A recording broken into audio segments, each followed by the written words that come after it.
All right, we're here with Matt from Standard Microgrid. Matt, you've raised $250,000 US from 3 grants in 9 months. Yep, that's it. How do you do it? We kind of started by coming up with a business idea, but then looking at, do we have a fundable business idea yet? Do we have to work more at it? Our answer was yes, we feel like we need to work more on it. Once we'd done a bit more work, we were like, okay, now we can look at grant funding.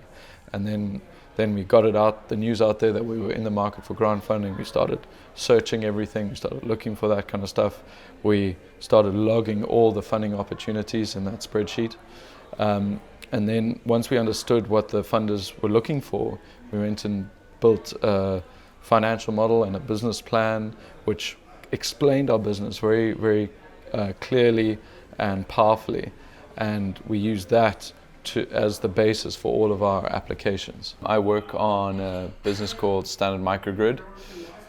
We were working on a way to deliver scalable power to rural Africa.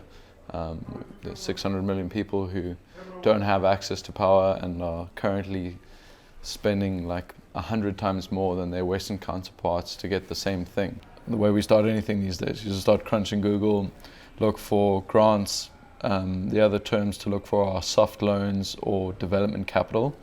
And then kind of what's in your space, so your sector. So for us, it's energy, but it could be stuff like renewables. So once you've figured out, okay, I'm in that sector, but I can also spin this a little bit. So you can spin your business into being like a women empowerment business or an energy business or a renewable business or an energy access business or all four of those things. You've got to understand where they have a mandate. So often these mandates are either sector driven or country driven or both. So they'll be like, we do energy in these 10 sub-Saharan African countries. And if you're not operating in those countries, it doesn't help you to apply. Or maybe you're going to reshape your business to say, well, if I did this in Zambia rather than the DRC, I've got a much better chance of getting grant funding and getting the thing off the ground. So this might actually impact how you kind of plan to build your business. Then you can start figuring out what kind of grants are in that space. So you start crunching Google, and here, so I'm an organizer. So I start organizing a list and saying, okay, who is this entity that is providing grant funding? What program is it? Here's the link to their website, so you can always track back and find it. How big is this? This one's got 23 entries in it. And these are only like mildly relevant ones to me. This is like after the first level of filter, when you read something, you say, oh, this is only about water access. And we're not in that, so that's not on here. How long did it take you to create this? It's kind of a live thing. The bulk of it was done, I would say, over a period of 2 weeks, where I just kind of kept searching and going down the rabbit hole on the internet. One other thing to make sure, like, yeah, you've got to crunch Google, but make sure your friends and your family and your colleagues and everyone know that you're in the market. People are great connectors, and they are reading the internet all the time and talking to other people who might be in energy, and then the people they might be talking to say, well, we're looking for good energy access businesses in Africa. And they're like, well, I know Matt, you should talk to him. So you get the link up like that.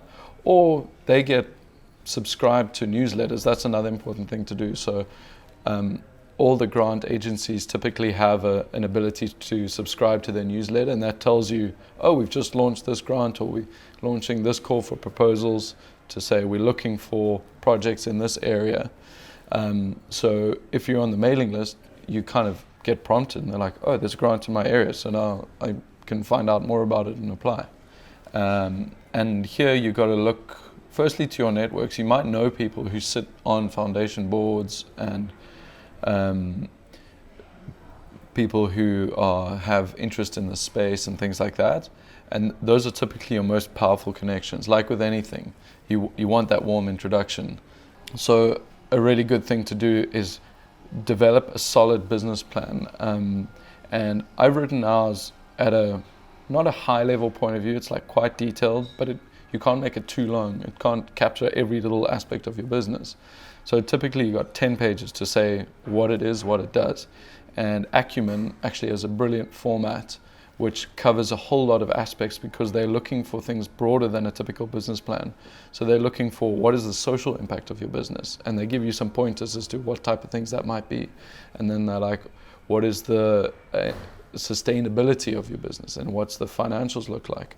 And then it's what is your product, and how's this problem being solved right now before you come there. So I found that a really, really helpful format to use.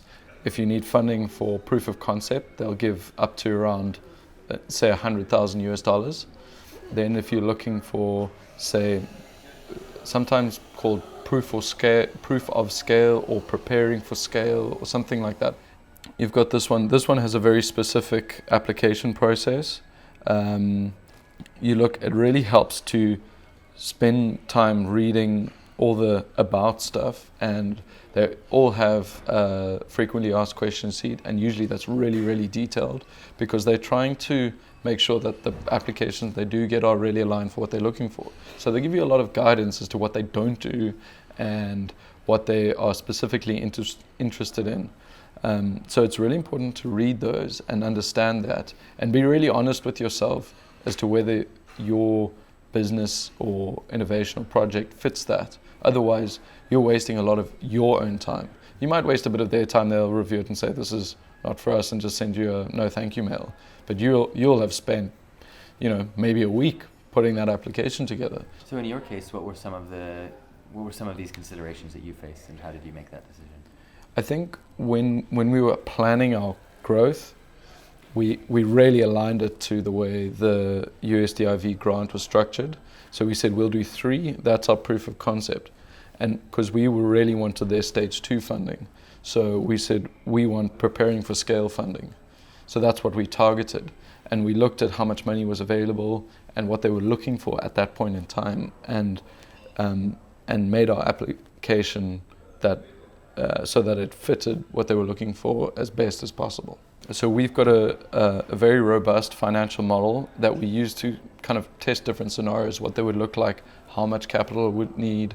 I would say it probably took 4 or 5 working days to create, and then I refine stuff as I go along. I'm like, oh, I actually want to know this as well, or have a bit of functionality.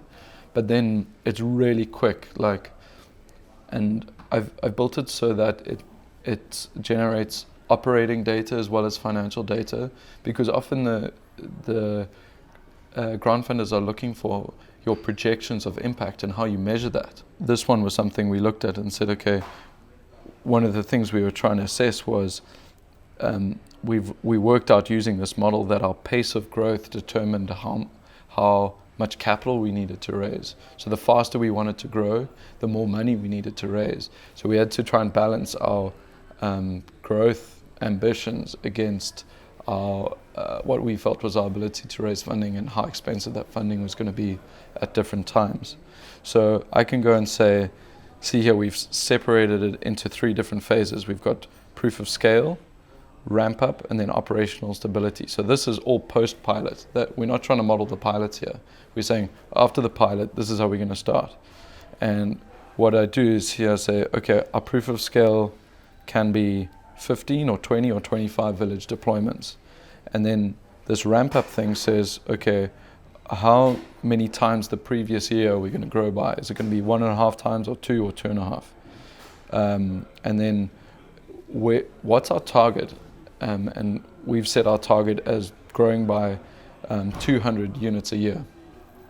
So this helps us, we can play with this and look at how much that would cost us. So we figured out that if we do 20 units, we will need about $1.5 million in capital to invest in that. And we got to that number by looking at what kind of grants were available for that stage of our business. So, it's one of those iterative things. You find out how much the grants are, you go and look at your plan and say, is that what we want to do? Yes. Can we go a bit bigger or smaller? We can say, okay, how many sales are we planning for per month? How many users are there for each connection? we've got foreign currency issues because we've got some stuff priced in US dollars and some stuff priced in kwacha or Tanzanian shillings and things like that. And so you've automated this, Yeah. so that you just get the answer you need. Does it fit this grant or not? Absolutely, yeah. And then here's the number I was looking to show you. So it said, okay, in year 1 we're going to deploy 20 villages. In year, this is how many villages we'll have and how many we have by the end of that year. So in year 2 we'll have deployed 40, and by the end of that year we'll be up to 60. And then I can work out how many planned sales we have for different brackets of users. So there are low users, medium users, and high users. And then this is how much capital we need to invest based on that growth plan. This has been a really helpful tool. I'm going to blow some smoke here. Like, the fact that I can do this is super helpful, but like if you might know someone who has these skills, and by buying them a few beers or maybe paying them a little bit, they'll build one of these for you. But I can imagine that like a lot of startups don't have this kind of skill set in-house. So, you don't have to build one that's completely automated. Often you can just build one and then it's a bit more manual and it'll take a bit longer, but you can get around it. It's not rocket science. It's just like applying the logic of your system.